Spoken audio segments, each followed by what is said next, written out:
The minimum objective of financial models is to be free of logical errors and calculation mistakes. However, a few additional details separate good and okay models.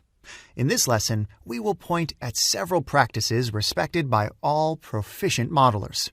Please take a careful look, as these principles can serve as a guideline in your future work. First, a financial model must be flexible. It should be easy to change one of a model's inputs without having to worry whether all the model's sheets will be changed accordingly. That's why calculations must be carried out only once, and all cells in a model should be linked. Only input cells may be hard-coded numbers. So, rule number 1 is build a flexible model that uses cell links instead of hard inputs. Right. So, another important aspect is easiness to work with and to read. A financial model should be easy to work with. One way to do that is to respect a uniform structure across all worksheets. Try to build blocks that maintain a consistent column structure and in which the same year is shown in the same column. This makes things much easier. It is easier to link, copy, paste, and audit spreadsheets constructed in the same way. We said the minimum objective of models is to be error-free, right? Therefore, ensure that no calculation mistakes have been made while building the model. The professional way to do that is to insert checks when possible. So, for example, we know assets are equal to liabilities and equity, right?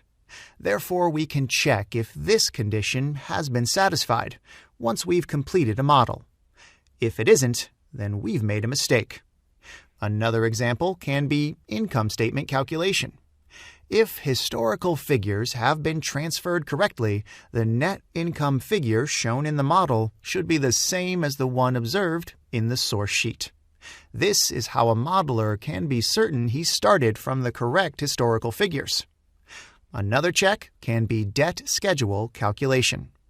If a loan is expected to be extinguished in a given year, modelers can build a debt schedule to see if that is the case. The important thing is you should be confident about the numbers in the model. It is always a good idea to take a final look at the model the next day after you've created it. You'll be able to see the figures much better. And that's how you can notice there are some strange trends, figures, or projections. A sanity check does not involve inserting mechanical checks only, but also a good hard look at the numbers we've produced. Our next advice is build calculation blocks so they can be replicated. This is an idea that coexists well with the idea to have a uniform structure and always use the same column for a given year in your model.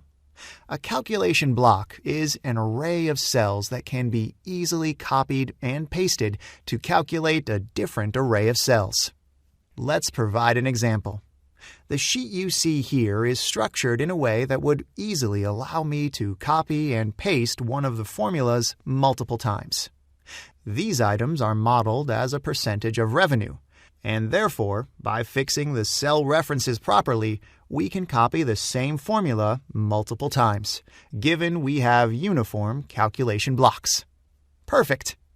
Another best practice we would like to share is to include units in the header of your tables. Third users should be able to understand whether you've worked in dollars, euros, or pounds. And more importantly, they should be able to tell if the numbers are in thousands, millions, or billions. And finally, try to create printable documents. Use multiple sheets and organize your tables imagining that someone will try to print them. Therefore, try to avoid huge tables. And remember, your sheets should be organized professionally. These are some of the best practices that proficient modelers apply in their day-to-day work. Try to use them as much as possible, as these are valuable techniques that will increase the quality of your output. This will do for now.